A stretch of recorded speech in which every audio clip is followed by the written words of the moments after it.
Welcome back to Auto Culture, the channel where we dive deep into the world of defense systems, advanced weaponry, and military technology with a special focus on Nigeria. Today, we're exploring a very important piece of military hardware that has had a unique place in the history of anti-tank warfare, the Swingfire anti-tank guided missile.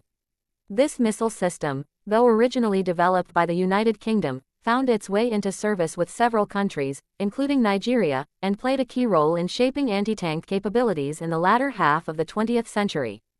In this video, we're going to break down its history, design, operational capabilities, and how Nigeria integrated this system into its armed forces. The Swingfire missile represents one of those landmark innovations of the Cold War era, when nations were developing increasingly advanced systems to counter the rising threat of armored vehicles. Tanks were the backbone of any modern army, and as they grew more advanced, there was a pressing need for guided weapons that could effectively destroy them. The Swingfire was developed in the 1960s by Fairey Engineering, later taken over by British Aerospace, and entered service with the British Army in 1969. Its design philosophy was simple but revolutionary for its time: provide a portable, highly maneuverable, and precise anti-tank weapon that could be guided into its target even if it was out of the operator's direct line of sight. One of the standout features of the Swingfire was its ability to change direction immediately after launch. Unlike earlier wire-guided missiles that followed a fairly rigid trajectory, the Swingfire could swing up to 90 degrees after being fired, hence the name, Swingfire. This gave it an incredible tactical advantage. Operators could remain hidden behind cover, while the missile would be launched from a concealed position, swing toward the target, and still maintain accuracy. This capability made it highly respected among anti-tank guided missile systems of its time. The missile itself was a wire-guided system, with the operator controlling its path via a joystick. As it flew toward its target, the missile unspooled fine wires that transmitted the operator's commands in real time.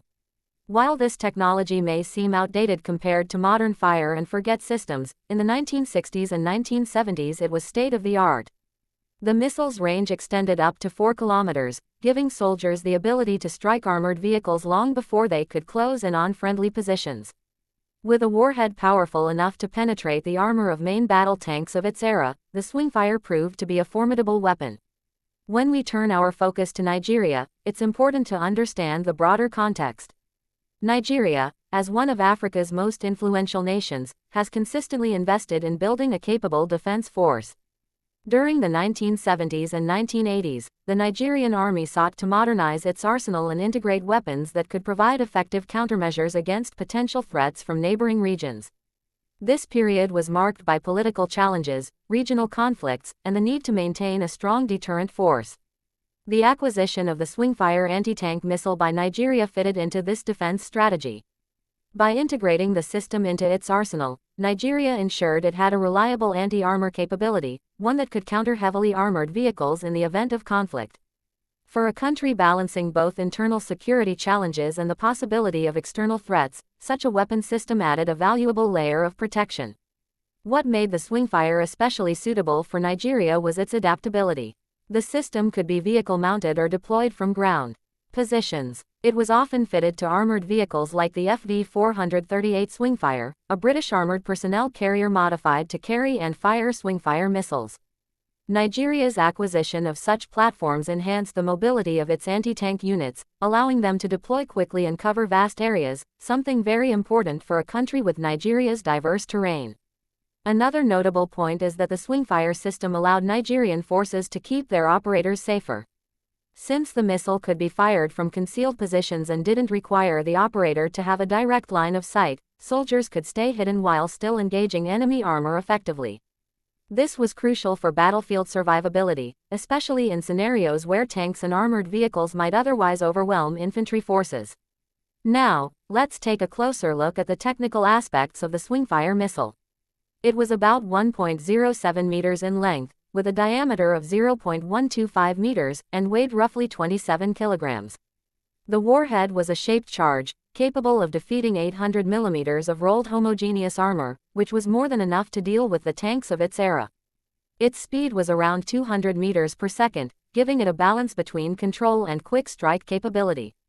The missile had a minimum range of about 150 meters and a maximum range of 4,000 meters, providing flexibility for both close defense and long-range strikes.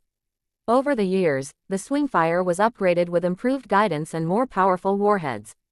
These improvements extended its service life, ensuring that countries like Nigeria could continue to rely on the system even as newer generations of anti-tank guided missiles emerged. While eventually, more advanced systems like the Javelin and Spike took over the spotlight, the Swingfire maintained relevance for decades because of its reliability and proven battlefield effectiveness.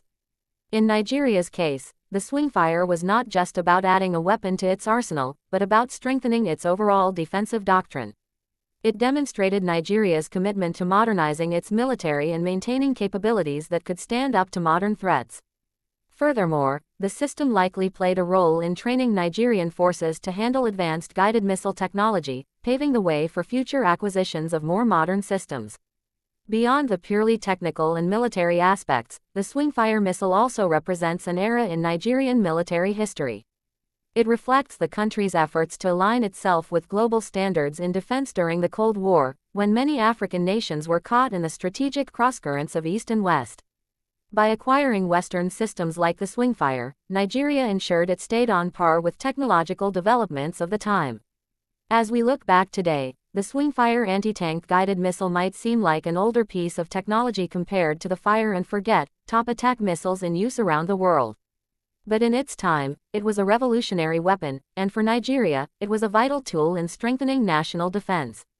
Its ability to outmaneuver tanks, provide long-range precision, and keep operators safe made it a highly respected system not just in Europe but across the globe, including Africa. To wrap things up, the Swingfire missile stands as a symbol of innovation and adaptability. For Nigeria, it wasn't just about owning a missile system, but about building military strength and capability during a critical period in its history. Today, while more modern missiles have replaced the Swingfire, its legacy lives on as one of the systems that gave Nigeria a reliable anti-armor punch in its defense strategy. Thank you for watching this deep dive into the Swingfire anti-tank guided missile and its role in Nigeria. If you enjoyed this video and want to learn more about military technology, defense systems, and Nigeria's role in global defense, make sure to subscribe to Auto Culture and turn on notifications so you don't miss our upcoming videos. Your support helps us continue bringing you detailed content on the fascinating world of defense technology. Stay tuned, and I'll see you in the next video.